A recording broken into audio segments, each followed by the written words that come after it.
Hello friends, ఎలా ఉన్నారు అందరూ? నా పేరు రాములమ్మ. నేను కొత్తగా యూట్యూబ్ ఛానల్ చేశానని చెప్పాను కదా. ఈరోజుతో నేను ఫస్ట్ వీడియోతో కుకింగ్ వీడియో స్టార్ట్ చేయబోతున్నాను. ఫస్ట్ వీడియోతో మీ ముందుకు వచ్చాను ఈరోజు. ఈ ఫస్ట్ వీడియోలో నేను చేసిన వంట కర్రీ ఏంటంటే బెండకాయ పులుసు అనమాట. ఇది మా అమ్మాయికి చాలా ఇష్టము. సో మా అమ్మాయి ఇంటికి వచ్చిందని చెప్పేసి నేను ఈ బెండకాయ పులుసు చేశాను ఇవాళ. దాని ప్రాసెస్ ఏంటో చూద్దాము. బెండకాయలు తీసేసుకొని అవి కట్ చేసుకొని ఆనియన్స్, దానికి కావాల్సిన ఇంగ్రీడియంట్స్ అన్నీ ఒక్కొక్కటి యాడ్ చేస్తూ ఉంటాను, మీకు తెలుస్తుంది. ఇది బెండకాయ పులుసు అంటే సమ్మర్లో కొంచెం కర్రీస్ ఎక్కువ బెండకాయని ఫ్రై చేస్తాము. కాకపోతే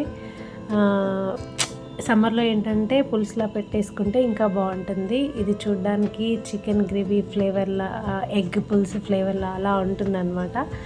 చూడగానే తినేయాలి అన్న అరోమా స్మెల్ వస్తుంది, చాలా బాగుంటుంది. సో చూసారు కదా, ఫస్ట్ కడాయి పెట్టేసుకొని దాంట్లోకి ఆయిల్ వేసేసుకొని ఆనియన్స్, పచ్చిమిర్చి, కరివేపాకు, ఇంకా పోపు దినుసులు ఏమైనా ఉంటే వేసేసుకొని మనం రెగ్యులర్గా యూజ్ చేసే ఇంగ్రీడియంట్స్ వేయండి. స్పెషల్గా ఏం లేదు, కాకపోతే ఒక్కొక్క చేసే ప్రాసెస్లో ఆ టేస్ట్ అనేది చేంజ్ అవుతుంది కదా. సో నాకు తెలిసిన ప్రాసెస్లో, నేను ఇన్ని ఇయర్స్ నుంచి చేసిన ప్రాసెస్లో చేస్తున్నాను. మీకు కూడా తప్పకుండా నచ్చుతుంది అనుకుంటున్నాను. లాస్ట్ వరకు చూడండి, తెలుస్తుంది.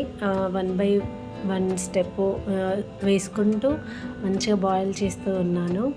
తర్వాత మనము పోపు సామాన్ అంతా కొంచెము ఫ్రై అయిన తర్వాత కట్ చేసుకున్న బెండకాయలు వేసుకోవాలి. బెండకాయలు మరీ చిన్నగా ఫ్రైకి కట్ చేసుకున్నట్టు కాకుండా కొంచెం ఒక ఫింగర్ ఇంచు ఉంటుంది కదా, జస్ట్ అలా కట్ చేసుకోవాలి.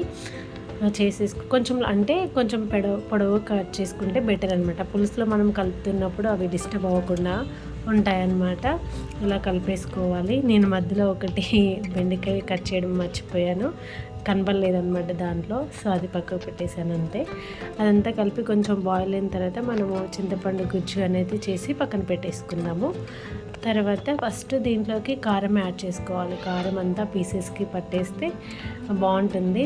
కారము యాక్చువల్గా సాల్ట్, కారము కొంచెం లాస్ట్లో వేసుకోవచ్చు అనమాట పులుసు వేసాక.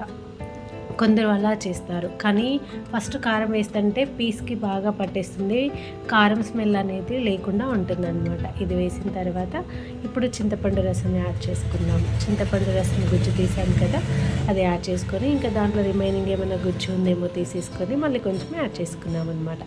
యాడ్ చేసేసుకొని అలా కలిపేసి కొద్దిసేపు అలా పక్కన పెట్టేసుకుందాం. చూసారు కదా, ఇంకా కావాలి అనుకుంటే గుజ్జు సరిపోలేదు అనుకుంటే మనం మళ్ళీ యాడ్ చేసుకోవచ్చు. దాంట్లోనే మనకు తీస్తూ ఉంటుంది కదా, క్వాంటిటీని బట్టి మనం అనేది యాడ్ చేసుకుంటూ ఉండాలన్నమాట. అలా కలిపేసుకొని మళ్ళీ దానికి సాల్ట్ యాడ్ చేసుకోవాలి. ఇప్పుడు బాయిల్ అవుతున్నప్పుడు చింతపండు రసము, ఈ సాల్ట్ ఒకేసారి బాయిల్ అవుతాయి కాబట్టి మనకు పర్ఫెక్షన్ అనేది కుదురుతుంది. సో అలా కలిపేసుకోవాలన్నమాట.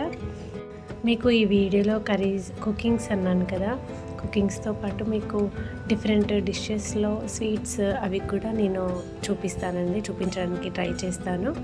ఇప్పుడు దాంట్లోకి మనము గుజ్జు పులుపు అనేది ఎక్కువ అవుతూ ఉంటుంది కదా ఒక్కొక్కసారి.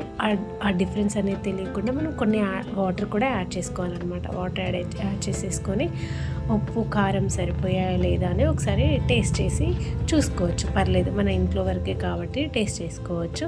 అలా ఏమన్నా డిఫరెన్స్ అనిపిస్తే మనము సాల్ట్, కారం మళ్ళీ యాడ్ చేసుకోవాలన్నమాట.